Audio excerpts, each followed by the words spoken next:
Okay, here we go. Hello and welcome to another stream that I'm doing during my lunch break. It's been a while since the last one. Even during this quarantine, I have found ways to make myself quite busy, and given my creative blocks when it comes to ASMR, it's not a great combination, but I'm trying for it. Hello. Okay, so today I wanted to do a little bit of a study session and kind of an internet spotlight at the same time, but I won't be featuring the website as much as I will be doing some reading, taking notes, and just generally thinking about some of the ideas.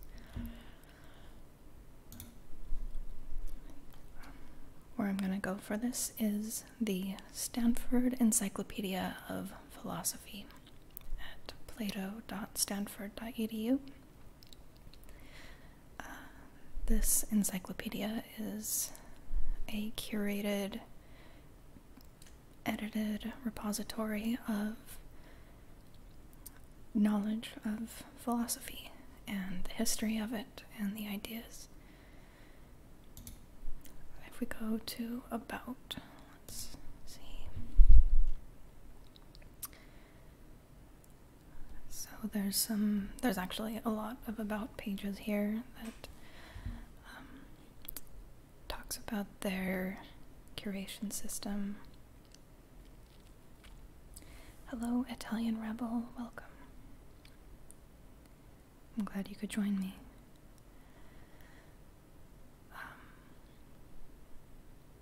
So there's actually a guide here of,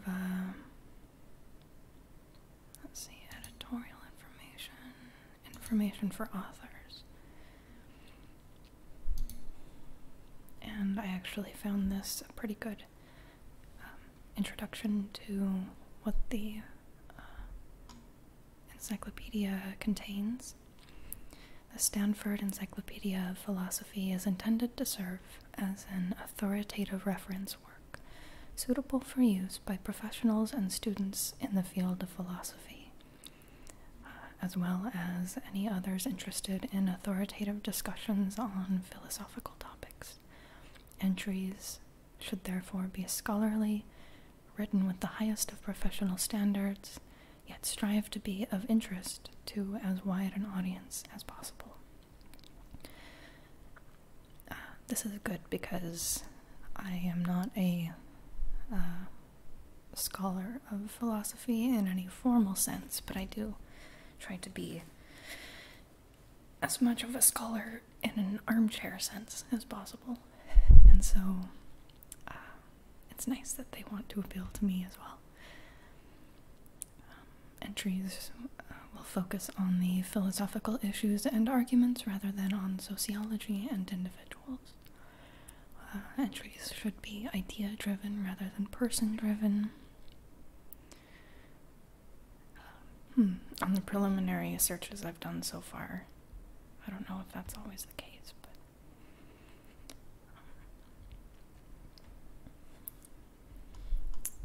anyway, so you get the idea. This is authors can submit articles to the encyclopedia, and they go through an editing process. Actually, I'm gonna pause for just a second. It's colder in my apartment than I thought it was. I'm gonna get a shawl. Sorry, it's my chair.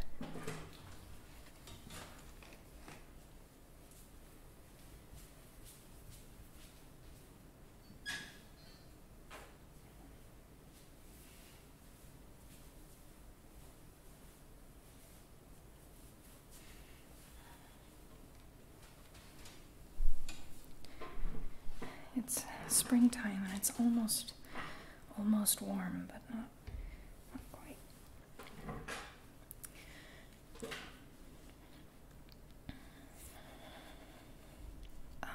Okay, so I'm gonna get started here. I'm going to.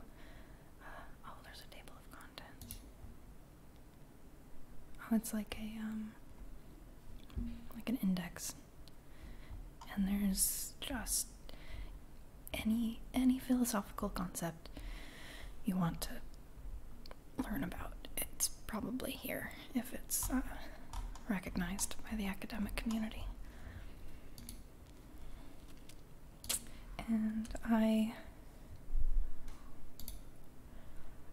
clearly have done some searching already. I forgot I would do that, but I wanted to search for information on semantics. And I'm always interested in semantics, but most recently I was trying to incorporate semantic confusion in a fictional context, and so I wanted to get some, make sure I kind of had my head on straight when it came to thinking about semantics and what they are. I understand semantics as the study of meaning, whether it's the meaning of a word or anything else, really. And so I did a search for it here, and actually the way I'm going to set this up is I'm going to have the article here on the left and any notes here on the right. So my search for semantics has brought up quite a lot of entries and several more pages of entries, so that's good. It means we're going to have a lot to look at, and I kind of want to just look at the first few articles and see what we can get from them. Now, I know from my experiences on this website that I'm going to have to go rather slowly through these articles in order to capture what is being discussed. Like most academic papers, this is very, what do you call it? It's very condensed. All of the information here is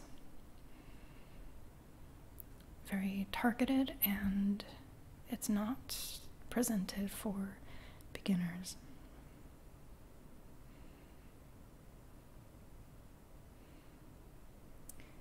Hello, man without a profile picture. Glad you could join me, and I hope, I hope this is pleasant as you're engaging in your own studies. I'm going to start with dynamic semantics. Okay. Oh, and another thing, I wanted to start collecting definitions of semantics.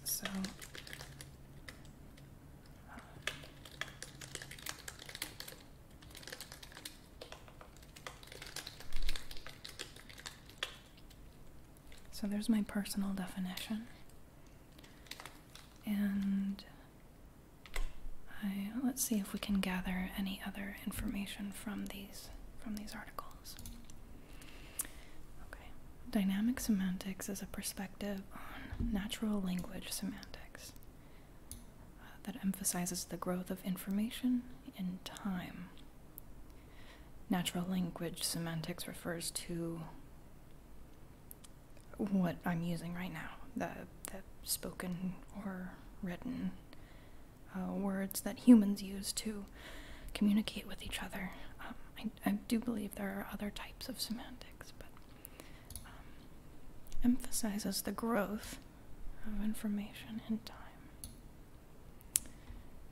It is an approach to meaning representation where pieces of text or discourse are viewed as instructions to update instructions to update an existing context with new information, the result of which is an updated context. And a slogan, meaning is context, change potential. Oh, I love this.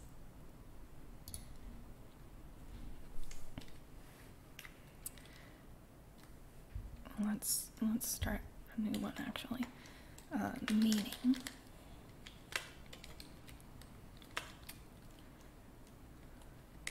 Context, change, potential.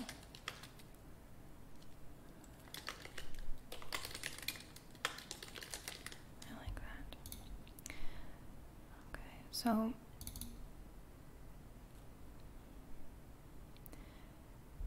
context, I don't know if it's going to be defined here. Context is probably one of the more difficult things to define.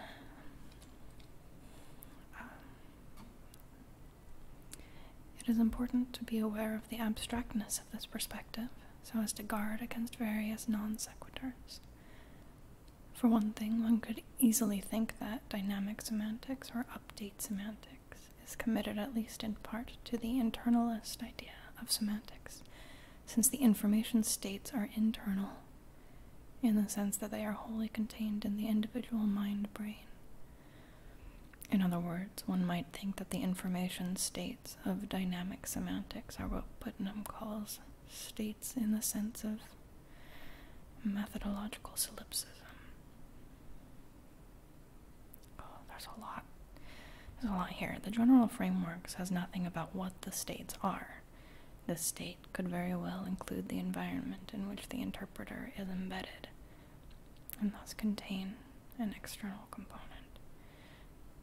Okay, to isolate this a little bit,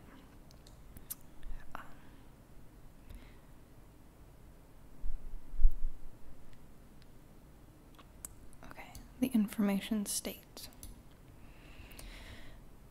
We should use an example here. I work best with examples. And I want to go with a very simple sentence as an example and say, okay,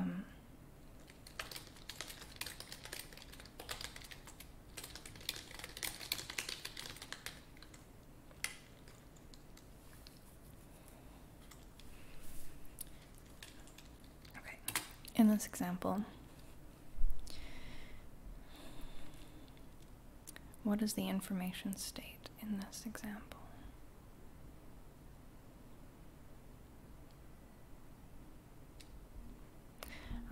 If we take this sentence literally, we are dealing with a context in which there is a fox. Let's see. There is a fox. There is a dog. And also implied is the person relaying this sentence, which is the sender, and there's the person interpreting the sentence, who is the receiver. What semantics, or what the concept of meaning, is interfacing with the sender and receiver. The fox and dogs are merely objects within the context. Sender and receiver are... I wouldn't say they're outside of the context, but they are...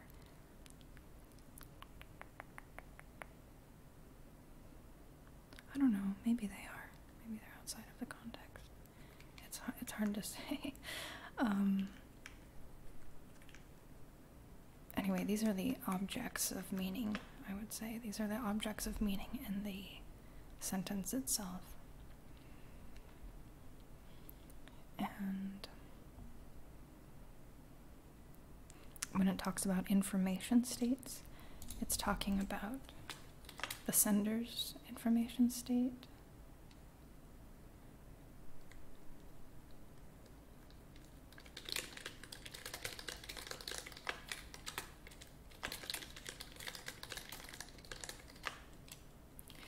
But then it also talks about the environment.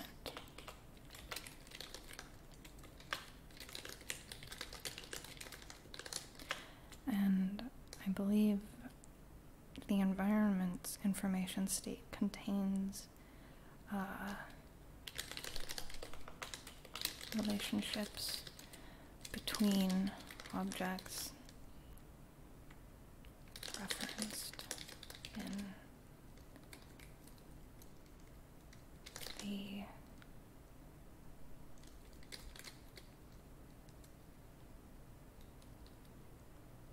semantic system. I'm going to say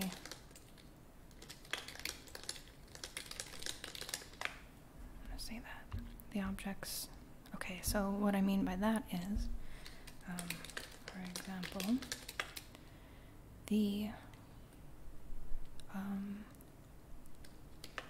a fox can jump is a natural relationship between the concept of fox and jump. I could go on here, but I'm not sure that my thoughts on this are terribly organized right now, but basically, there's a bunch of inherent relationships between all these different concepts, and those are at play in physical reality, in the environment, and then those are interpreted by the receiver and the sender as they sort of, I think they have a conceptual model of the environment, and that conceptual model is, I believe, what is being referred to when they're talking about an updating an existing context. I believe the context being referred to is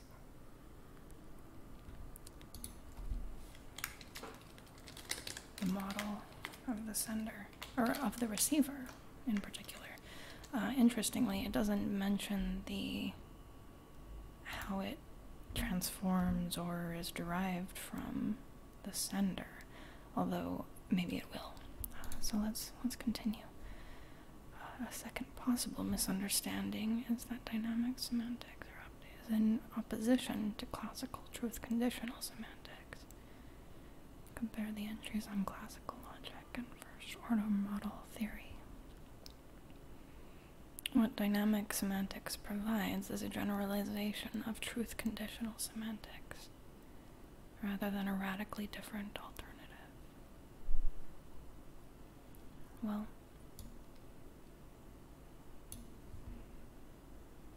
okay, so I'm going to write this down for later.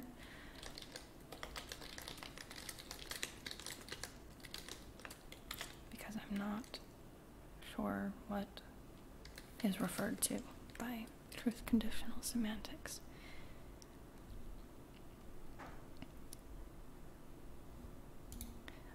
And I could dive in and find out, but I would like to kind of just do a brief overview of this before moving on to other semantics, or other perspectives on semantics. Anyway, the point of the use of an abstract framework is not to give empirical predictions, okay? It provides a direction of thinking and allows us to import methods from the mathematical study of the framework. Wait, which abstract framework are they talking about?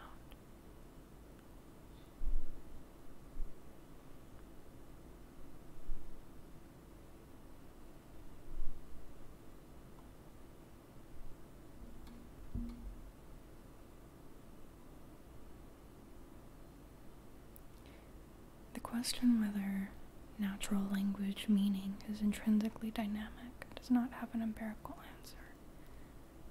Still, what can be said is that the study of interpretation is a linearly ordered process.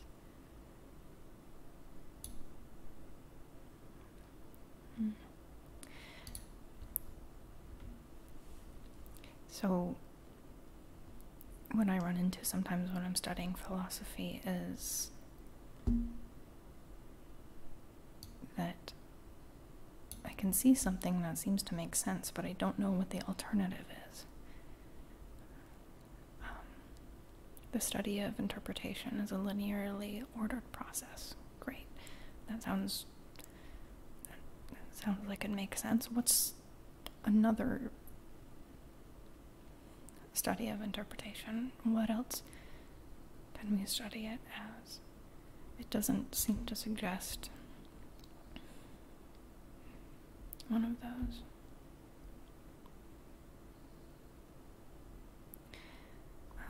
What I notice about the first page here is that this entire introduction seems to be a defense for why dynamic semantics is valid. And like, it says, okay, dynamic semantics is this. Don't misunderstand it in this way. Don't misunderstand it in this way. We're not doing this thing. We're doing this other thing. Just, okay. So maybe, okay.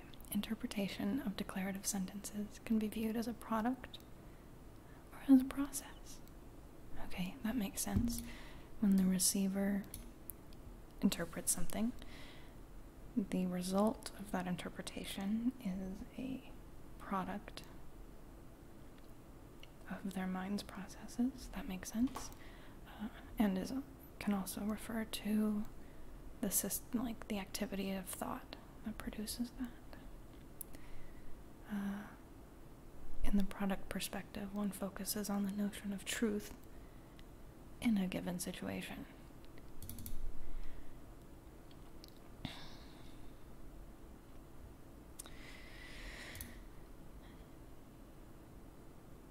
I'm not sure I focus on the notion of truth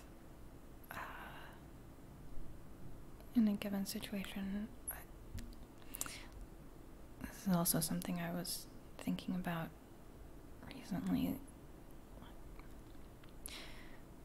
where semantics tends to talk about truth. I don't know, maybe the environment's information state is considered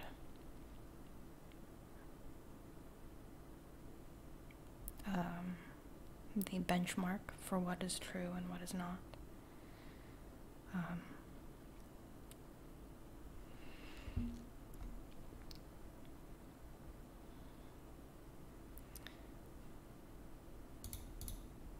I tend to, when I think about semantics, I think so much more about the relationship or the process between sender and receiver than environment, because environment in this case is almost incidental. It's whether the sender's model and the receiver's model match sufficiently so that the sender's information communicated is interpreted, that the product of interpretation is like how identical is the receiver's product of interpretation compared to the sender's,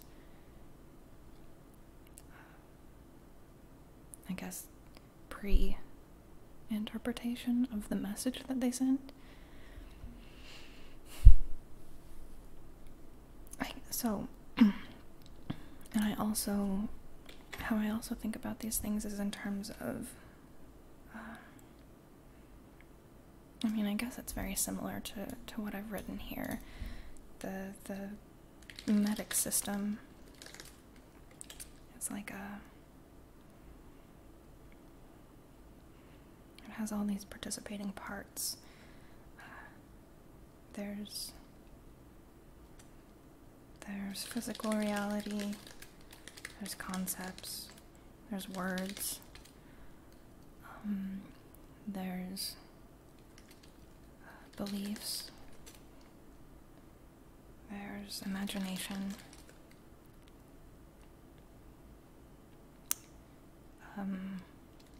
There are messages, expressions, performance.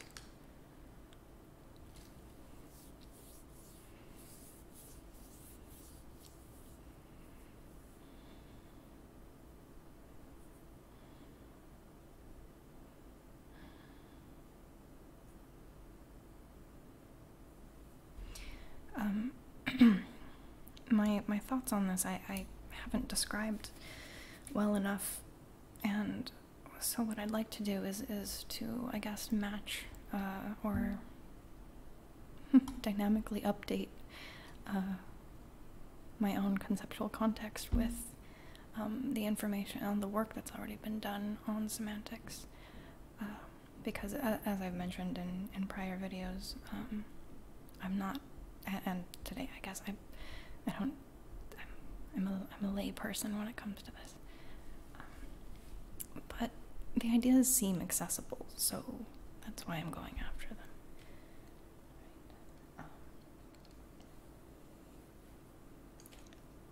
Italian Rebel says, the environment holds the information that you could refer to as common knowledge, like the fox can jump. It is the common knowledge between sender and receiver that needs to be there in order to discuss. Yeah.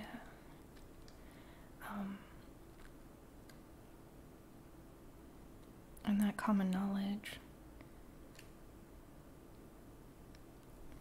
the thing about that common knowledge too, at least when it comes to the mimetic system, is that knowledge can be derived through multiple different avenues. So maybe one person observed directly that foxes can jump, and maybe another person has been told through another source that foxes can jump. And depending on how that knowledge is formed and derived, it's possible that it could introduce discrepancies between the sender and receiver. And that I think that's one of the mechanisms that produces, I guess, what would you call that? Mimetic entropy when it comes to the process of communication.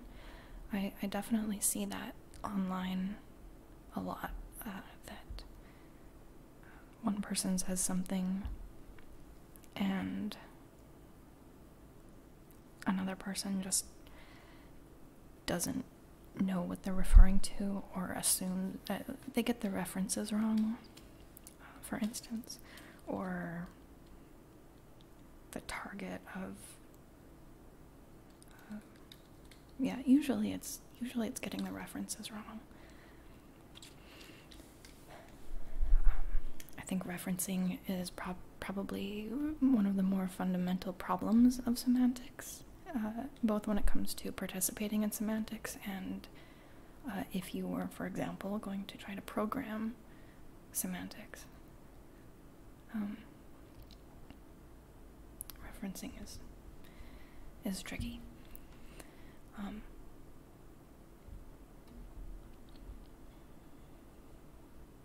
Hey, programming. It is instructive to compare the actions of update semantics to programming statements and their execution.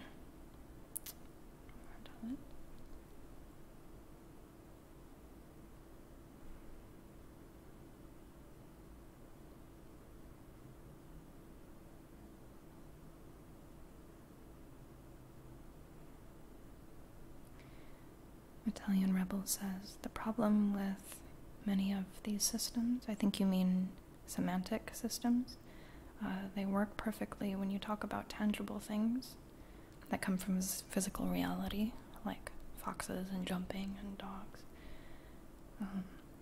But anything else can be up to debate, and I think that's true. When you have physical reality, it's very observable, and so the beliefs about physical reality can be very, well, they can be proven or disproven much more easily than something like, oh, I'm gonna try to think of a non-political example. I don't know how to do that. Maybe,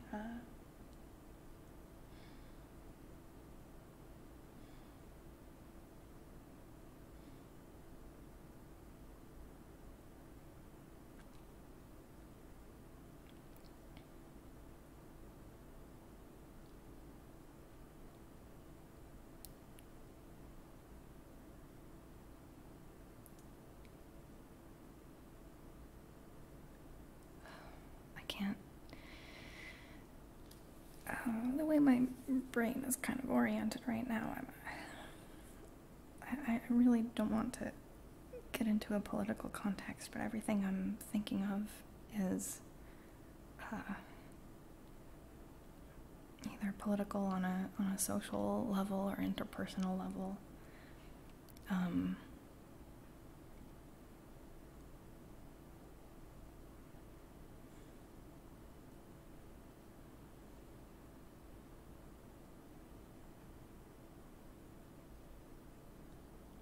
Well, actually, I think we can still use this as an example because even though, so we can either look at it as an expression of reality, but if we step outside of that, like right now, as I'm saying it to you, this is a fictional statement, at least from my point of view, because I have not seen a fox jump over a lazy dog. I have constructed an artificial context in which this occurs.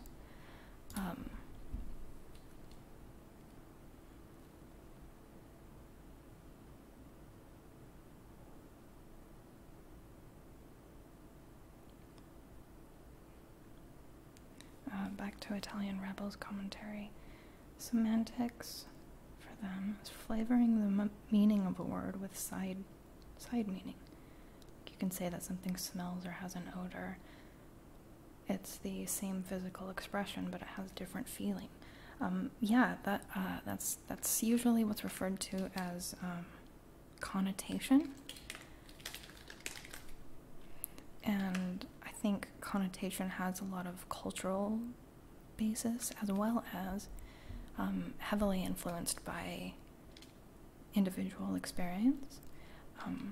A common example for this is actually dream interpretation, and it's why dream interpretation really frustrates me. For example, if you pick up a book about dream interpretation and you say you look up, okay, what does it mean if I dream about rats? And the book might tell you, oh, you're thinking about disease. And that only holds true if that's your personal association with rats. I dream about rats because I have had many, many, many pet rats over the years, and so what I associate with them is, friendship and all the social interactions I've had with rats. And so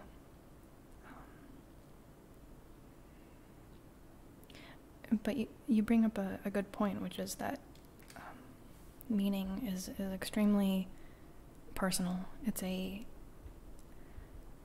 interface between a receiver and a message.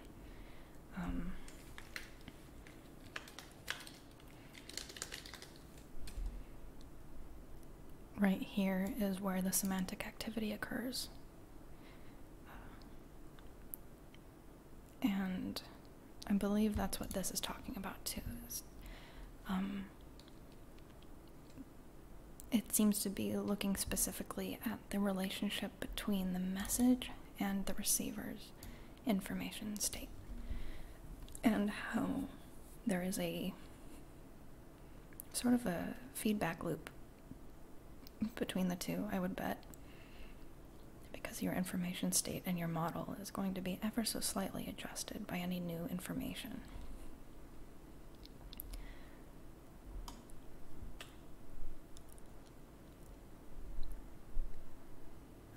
Just skimming it, it looks like it's just talking about memory states in machines, which is an okay allegory. It seems a little shallow, though. Anyway, I gotta keep moving, or I'm gonna just spend my entire time talking about this one. Montagu semantics. This one spends a little less time defending itself before jumping into the information. Montagu semantics is a theory of natural language semantics and of its relationship with syntax. Okay, so now we're looking more at the message. Originally developed by Richard Montagu and then modified and extended further. Most important features of the theory are its use of model theoretic semantics, which is nowadays commonly used for the semantics of logical languages, and its adherence to the principle of compositionality. The meaning of a whole is function of the meaning of its parts and their mode of syntactic combination. When he's talking about logical languages, I think they mean the logical notation type of thing, where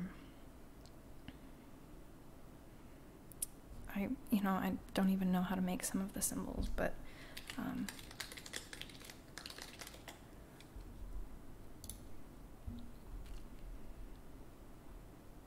things like this. If you ever see a example, like, I mean, these are minor examples, but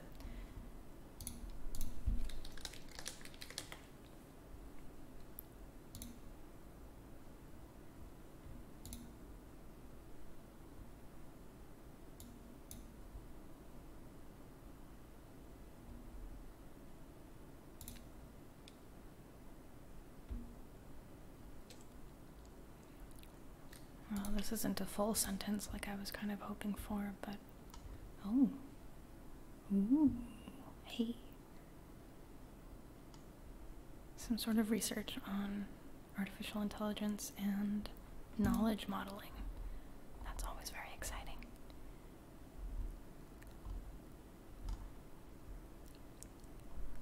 Well, I don't know where that image was.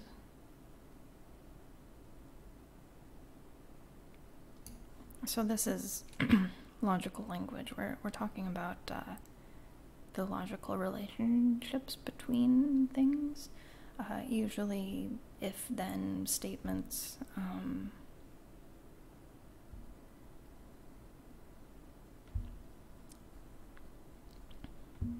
I don't have a lot to say about it, but you can just know that there's there are logical languages that have very rigid structures and are used in both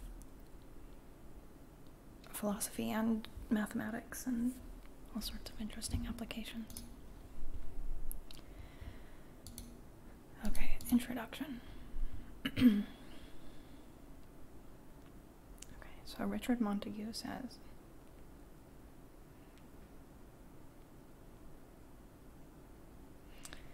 the basic aim of semantics is to characterize the notion of a true sentence under a given interpretation and of entailment. Again, we're talking about truth, which I mean, I guess you have to talk about truth when you talk about meaning.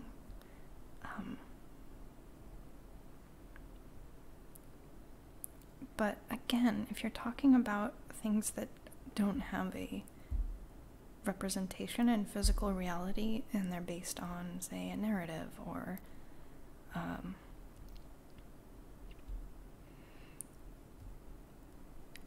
they're dependent on conceptualization, how do you talk about the truth of something that only exists in a conceptualization?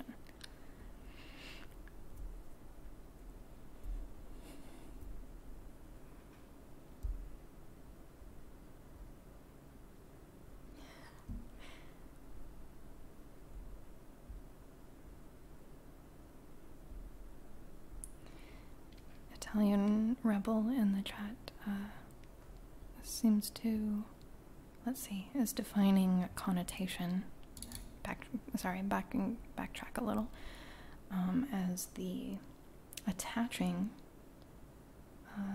the feeling to the meaning of a word. And I do think that's true. I do also think it happens probably at the same time that the subject kind of receives the product of interpretation.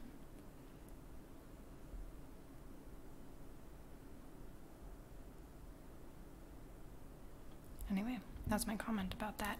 Okay, back to more up to date here. A narrative is a fake expression of a true physical concept. I don't know that I agree with that. I would say narrative is the semantic expression of a sequence of events, is what I would call it. Now, you could say that narratives are inherently fake because they must necessarily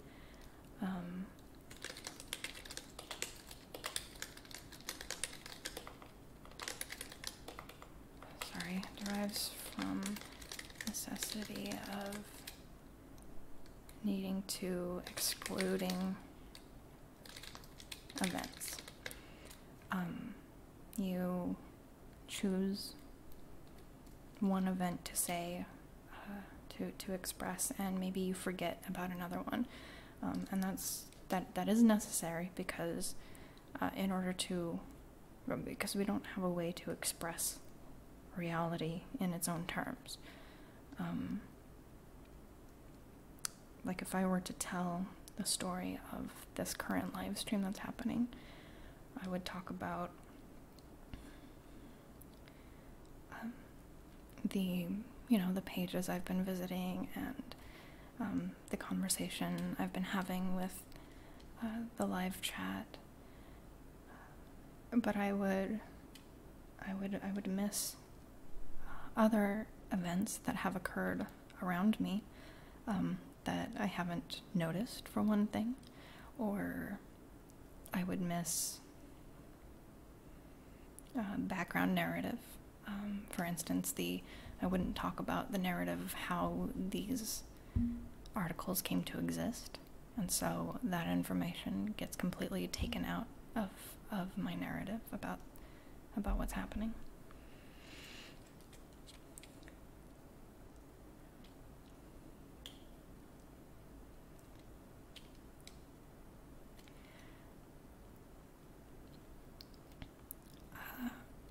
And obviously we see narrative. I mean, narrative is the primary vehicle for both information and misinformation.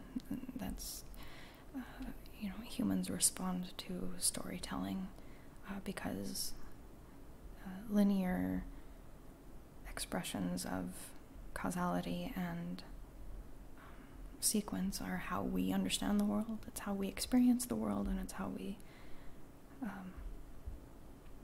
understand others to experience the world, and it's very fundamental to the way we take in information and construct our information states and our contextual models.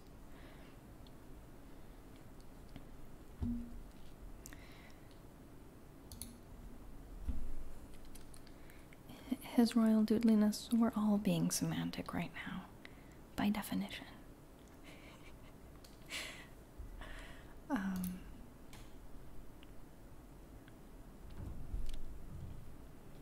Anyway, so yes, narratives are inherently fake, but only as much as any expression of anything is fake. Beyond that, I think it's up to, well, that one where you can talk about truth, but there's some difficulty, right?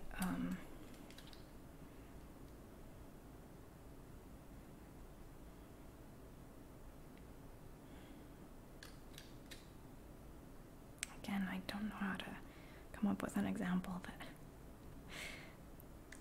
isn't pushing an agenda. I don't as much as I would be interested in discussing politics here, I really just want to talk about ideas.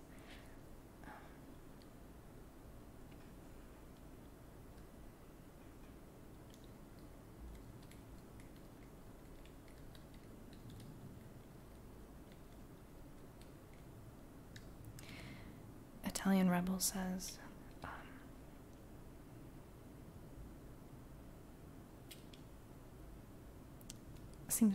suggests that there's some information that is irrelevant to the narrative, and I would say that that's true. For example, yes, the color of my desk, or the color of the table is irrelevant. And while I would say that that's true based on my understanding of what's important about the narrative, I think that in the broader social sphere, that decision about what's relevant and what's important or not is easily manipulated and, again, used to promote misinformation.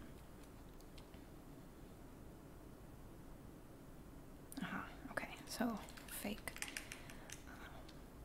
Expressing a message. It is a fake representation of it.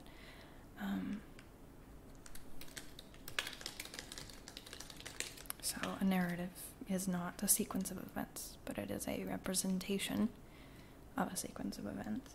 I would definitely say that that's one of its properties. Okay, anyway, back to Montagu here.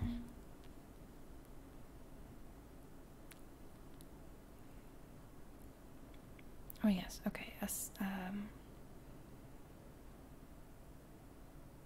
there's a systematic relation between syntax and semantics, between the message and how it's interpreted, and a fully explicit description of a fragment of natural language. The Chomskyan revolution that brought mathematical methods into syntax. Now such methods were introduced in semantics. That sounds valuable. I'm not entirely sure what that means. I will say this is there's a narrative right here. I wonder what information is left out. Okay, let's see. His approach became influential. Many authors began to work in the framework. Conferences were devoted to Montagu grammar. Montagu formulated his views. There is, in my opinion, no important theoretical difference between natural languages and the artificial languages of logicians. Indeed, I consider it possible to comprehend the syntax and semantics of both kinds of languages with a single naturally and mathematically precise theory. That's an interesting assertion.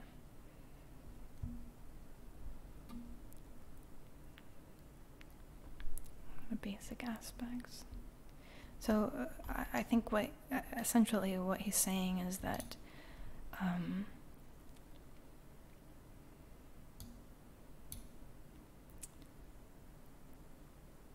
the semantic activity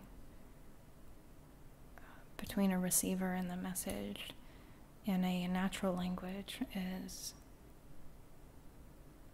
essentially identical to the semantic activity between the receiver and the message in a logical language.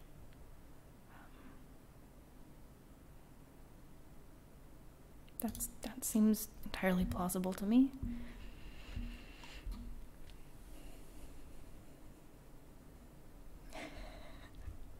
Italian Rebel is getting snarky.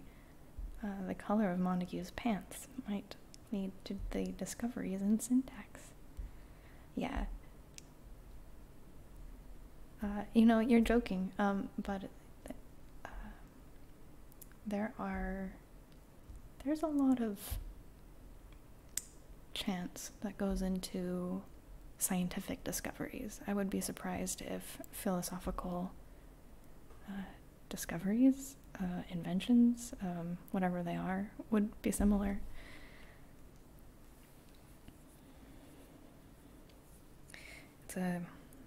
It's commonly known that antibiotics were the result of a petri dish being left out by accident by someone careless, and they just happened to see inhibition of bacterial growth on the Petri plate.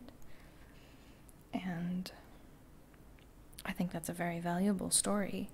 If they had considered it irrelevant that the discovery happened by accident, and they just said, hey, I observed this thing, and then that's all we knew about it, that would actually have some impact, because there's a stochastic element to discovery and the production of hypotheses. Hypotheses are where the scientific method starts, and if we can't generate those, then we don't continue with the scientific process. And I think there's value in knowing that even some of the greatest discoveries are the result of what happened isn't a foregone conclusion. And you actually see that a lot throughout history. I read a book recently called How to Invent Everything, and it's essentially a history of technology and the prerequisites of technology, and some of it is just if someone went back in time, which is the premise of the book, you could be able to develop something like the steam engine, for example, way earlier than steam engines were invented in real, actual history. And there's just a cascade of events, or lack of events. Someone didn't happen to make a certain discovery, and so for the next 2,000 years, that discovery didn't propagate.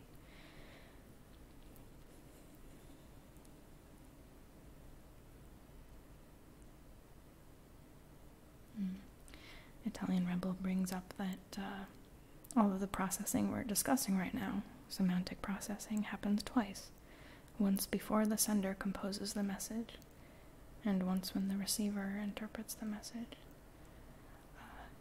Yes, that's definitely true. And I what's interesting is I don't see that mentioned very much. Both of these articles so far, the dynamic semantics and Montagu's semantics. Again, I'm not reading the full text, but they talk about the truth of the sentence and the adjustment of the information state, but in both cases it seems like they're only talking about the receiver, which I think is a little incomplete, but is talking about the sender relevant? I don't know. Oh, we only have a few minutes left. Okay, I'm going to move on to proof theoretic semantics. Alternative to truth condition semantics. We had that mentioned before, and I don't know what it is. I should have looked it up, but proof theoretic semantics is based on the fundamental assumption that the central notion, in terms of which meanings are assigned, is that of proof rather than truth. Okay. Proof theoretic, the semantics of proofs, the semantics of entities which describe how we arrive at certain assertions. Okay, so he's defining proofs here. He's saying entities which describe how we arrive at certain assertions given certain assumptions. Okay, so for example, we have I don't know it very well, but there's a proof that exists that 1 + 1 = 2. And then it's saying proof theoretic semantics means the semantics involved in that proof, I suppose. Although how that relates to our conversation here, I'm not sure.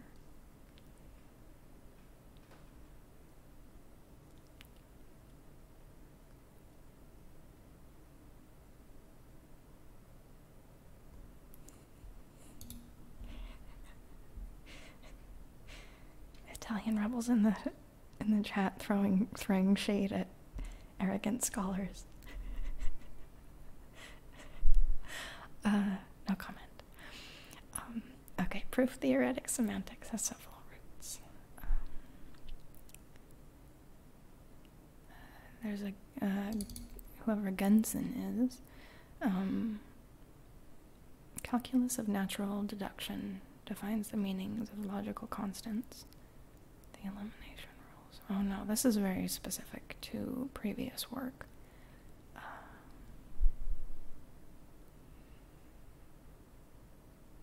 Within philosophy, proof theoretic semantics has mostly figured under the heading theory of meaning. Theory of meaning is the basis of theoretical philosophy.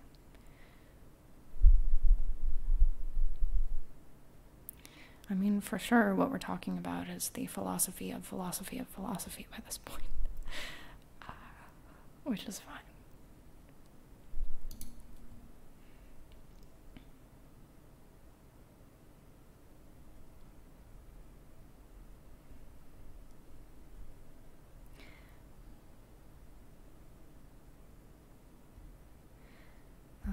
Sorry, I was reading the question and a question in chat and thinking about how to respond. If anyone out there is interested in discussing things with me more on a more individual basis, please feel free to email me. My email is should be in my about section, and I am always up for discussion about stuff, so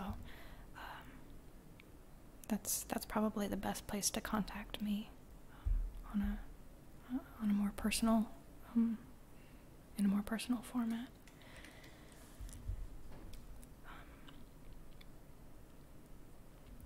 Okay, I don't know if I should delve into this more. Actually, you know what I'll do to finish up here. I'm going to search for truth conditional semantics and see if I can find. Okay, it's in the article called Truth.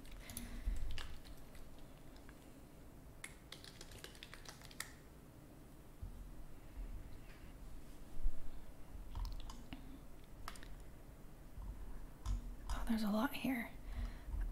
Sentences as truth bearers. That sounds like semantics.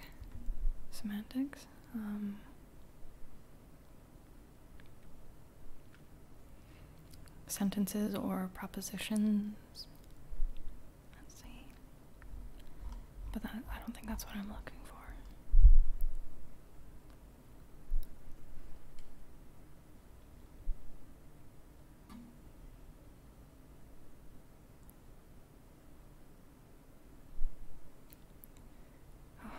I feel like I could just, there's so much, there's a high density of information here, and I could dig into any of these paragraphs and then just keep going and going and going and going.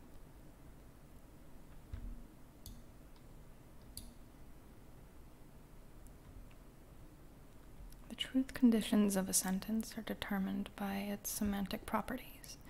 For instance, a simple sentence like snow is white, theory tells us that the sentence is true if the referent of snow satisfies white.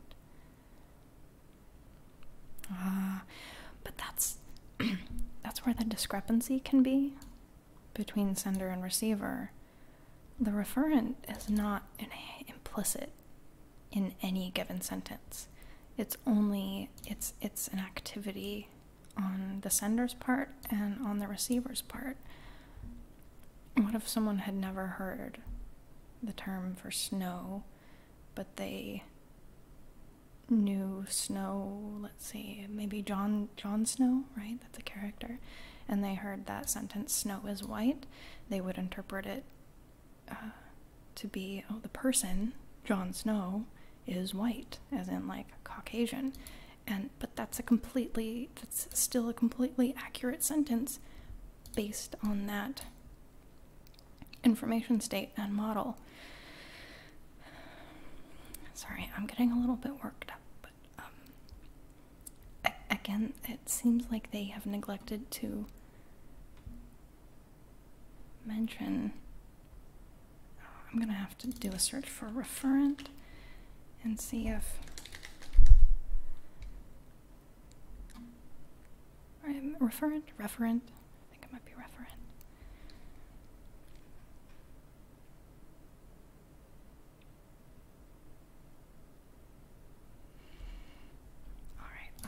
My time is about up as well. Truth condition. I still didn't find.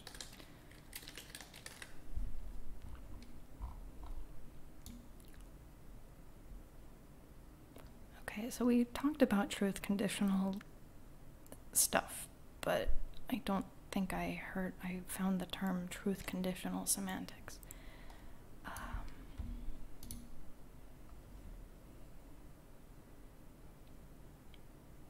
Oh, this one didn't include semantics. Oh, there's so much here. Situations in natural language semantics. This is also interesting. I think I need to call it though. Thank you for joining me.